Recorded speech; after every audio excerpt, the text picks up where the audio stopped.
Hello everyone and welcome back. I'm your host, Veteran Mountain Man. Well, it appears that I'm going to have to do a part 2 of this video. And realistically, I might even end up having to do a part 3 because the extremist anarcho-capitalists are coming out of the woodwork to at me. So, let's take it one step at a time. So let's start with a very basic principle. There are 4 types of people when it comes to actual establishment of law.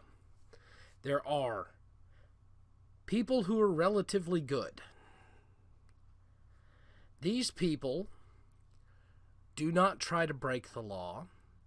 They tend to follow the law even when no one is looking.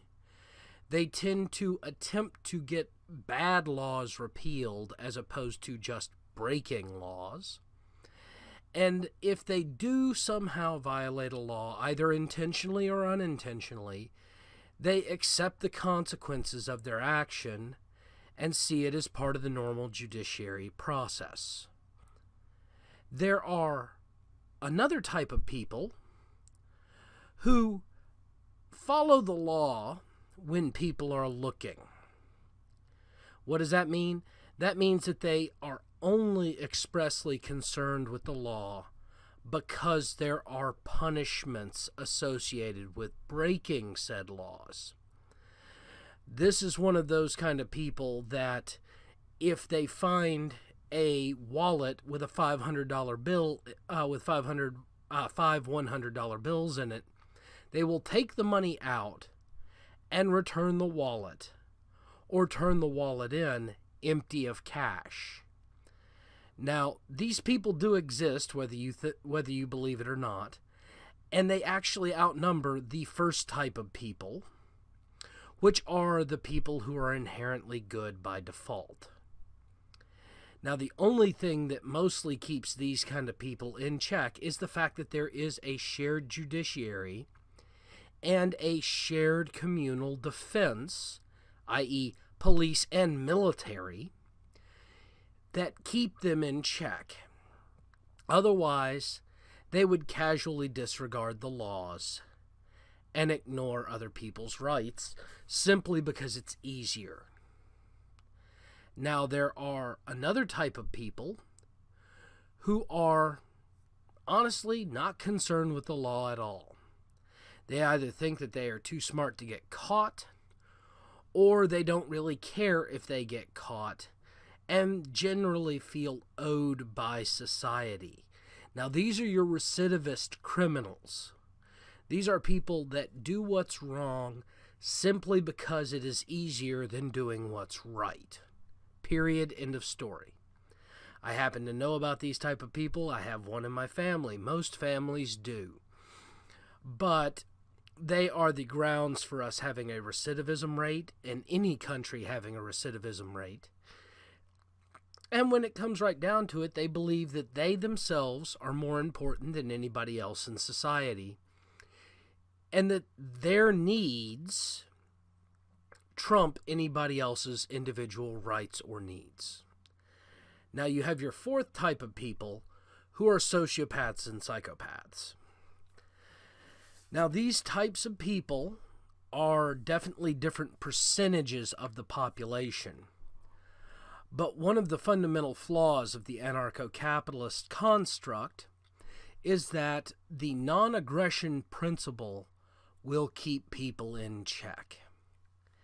The problem is the non-aggression principle only works to keep people in check if they are fundamentally and basically good. And that is not all of the population there is. Now, if the other 3 types of people when it comes to criminal behavior were, say, less than 5%, the NAP would still hold due to the herd shared construct concept of human civilization, which is together the group is more powerful than this tiny percentage. However, the reality of it is that those other 3 type of people compose far more than 5% of the population. And because they compose far more than about 5% of the population, it would end up that they themselves would not care about your non-aggression principle. Now, I personally find the non-aggression principle to be very sound and reasonable. Why? Because it is. You don't infringe on other people's rights. If I want people to respect my rights, I have to not infringe upon theirs. That's a very common concept. You can't hurt somebody just because you want to. You can only hurt somebody in defense of yourself and your property. The non-aggression principle. Now, if that was all that you were standing on, sorry. It doesn't work. People in society will not necessarily follow it voluntarily. People all over the world will not follow it voluntarily. If you don't believe me, look at Central and South America and the drug cartels and gangs. These people are not running drug cartels and gangs because it's something that people tell them they should do. They're running these drug cartels and gangs because it's easier than living a normal life, and they make far more money and far more benefit from doing these illicit activities that harm many people simply because it's easier.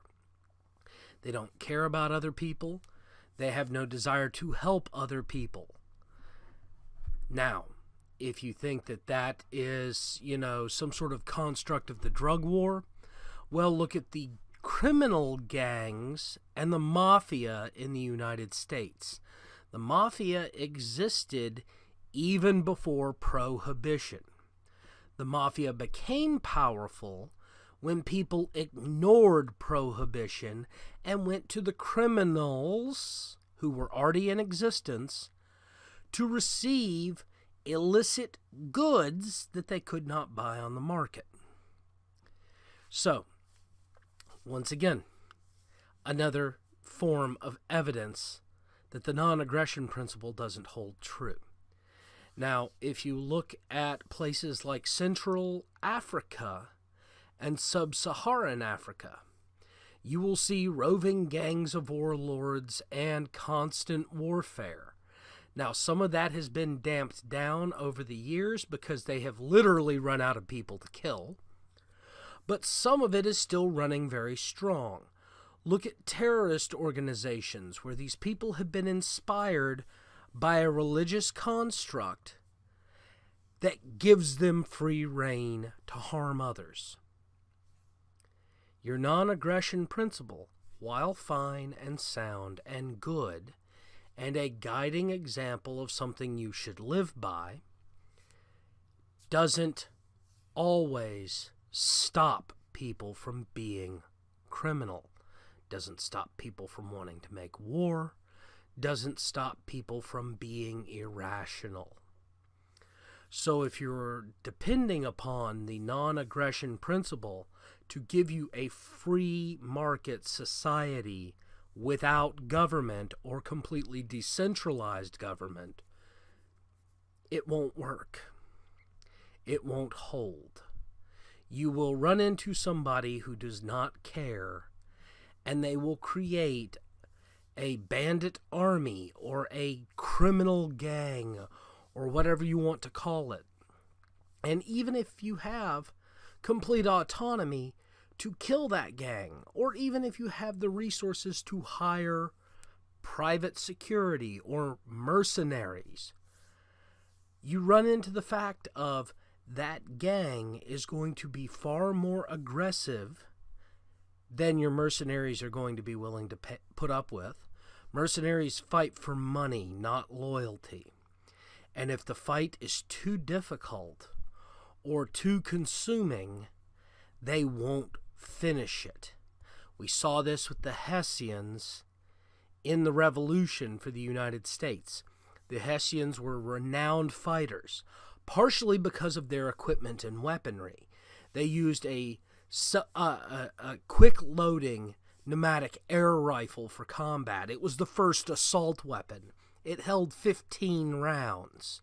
You pushed a button to load it, and then squeezed your trigger. You had 2 air cylinders and a bunch of tubes of ammunition in your kit. You could fight far more effectively than any soldier carrying a Brown Bess or even a Kentucky long rifle. That's how they got their reputation. Now, part of the reason they got their reputation was because of the Franco-Prussian conflicts. But the Hessians were part of Prussia. And so they were fighting for their homeland while being paid for it. That creates a different concept than fighting for somebody else because they're paying you. You fight less stringently, you fight less ardently, you're less likely to die for the cause and for money. Criminals, on the other hand, don't care about that. And whether it's a criminal gang of 10 to 20 people or a criminal army of 6,000 or 7,000, they will do what they want as best they can. And the idea that you're going to use alert systems or automated security systems or a dog to prevent that kind of behavior, locks keep honest people honest. Locks deter that second type of person, the one who's casually criminal. They don't stop gangbangers. They don't stop career criminals, nowhere in the United States, nowhere in the world. Because somebody who's a determined criminal will break into your house anyway. And this is why I'm an ardent and adamant supporter of individual self-defense and weapons ownership. But there's only so much a single individual can do, even on his home advantage in his own private space, to defend himself. And that doesn't even get into the concept of needing to barter, because you can't produce everything you need, no matter how much you want to think you can. Not unless you want to live like pre-Bronze Age society. You can't produce everything you need. And if you need to be able to barter or trade or exchange goods and or services to be able to have the necessary equipment and tools that you need to produce what you want to produce, you need shared judiciary so somebody can adjudicate if somebody has been criminal or intentionally swindling people, basically being a thief. And you need a shared self-defense so that you can engage in that trade and barter without having to literally watch your back the entire time.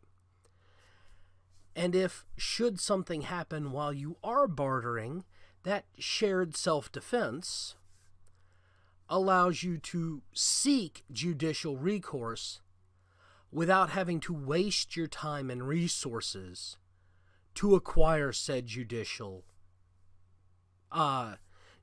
outcome for the violation of your rights. Because if you don't have that shared self-defense and that shared judiciary, you would have to literally track down the person who violated your rights while you weren't defending your property and seek out redressment directly without an adjudicating factor, which brings us back to the fact that you would only have the death penalty to rely on in order to secure your rights. Well, I hope you've all enjoyed this discussion. Please don't forget to like and subscribe or follow and thumbs up on BitChute. Also, don't forget to check out my other social media sites down below. And as always, have yourself a